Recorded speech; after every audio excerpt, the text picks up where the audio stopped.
Rekikos ko ng 5,000 watts o inisakop sa KBP o kapisanan ng mga broadcaster ng Pilipinas. Gikan sa hawanan sa Miss Oradio 87.5 FM, amo karon ihatod ang mga maundanong balita. Pinaagi sa Miss Oradio Patrol Balita sa hapon. Dinhi inyong masayran ang nagkadaiyang labas ng mga balita sa atong palibot. Miss Oradio Patrol Balita sa hapon. Ug karon ang inyong mga tigbalita.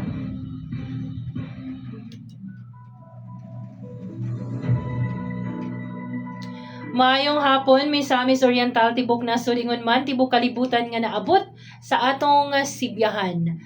Adlang Martes karon, Hunyo 30, 2026. Nagapaminaw kamo sa Miss Radio 87.5 News FM. Kini yung tigbalita, Miss Or Step Berganyo, alang sa Miss Radio Patrol Balita sa hapon. Kini yung mga nagunang balita karong orasa. Sa balita sa paugnat sa kusog.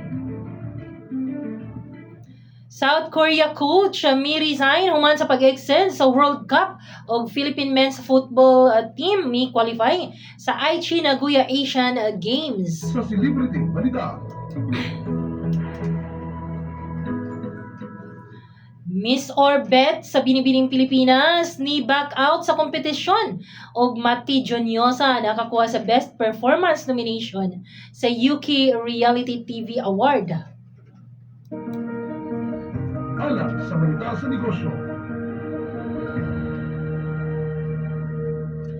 DOE nag-issue og show cause order sa 175 ka Genco og fund transfer sa BPI sugod Hulyo 1, libre na. Sa balita kawas sa nasud. Tabang human sa kusog nga linog sa Venezuela gikinahanglan sa 1.8 milyon ka tawo og mga sinaunang heritage sites sa Lebanon nadaot sa strike sa Israel.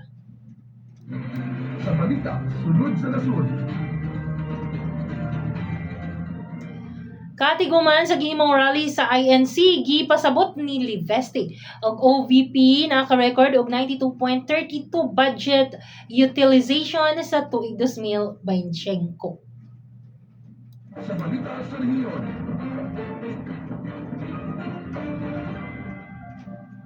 Task Force Iligan gipakusgan gitagaan og mga bag-ong motorsiklo og pills sa nagpabiling labing gigamit nga pamaagi sa family planning sa Nordmen. Samtang dugang balita sa rehiyon, pagtaas sa kaso sa teenage pregnancy sa Manolo Fortich natala. Alang sa balitang lupaan. House Bill 9254, proteksyon sa politikong kababayinan, gisulong ni Deputy Speaker Bambi Imano o groundbreaking ceremony sa 30 million nga bulk water system sa Balingasag, gipahigayon. Samtang 4 million educational assistance gitunol usab sa buhatan ni Deputy Speaker Imano o RHO Lagindingan, gipasidunggan. Sa pulis balita. Napulo ka lang yaw, gipang dakop sa Siargao tungod sa paglapas sa balaod sa imigrasyon o 4 milyones na smuggled cigarettes na sakmit usab sa Lanao del Norte.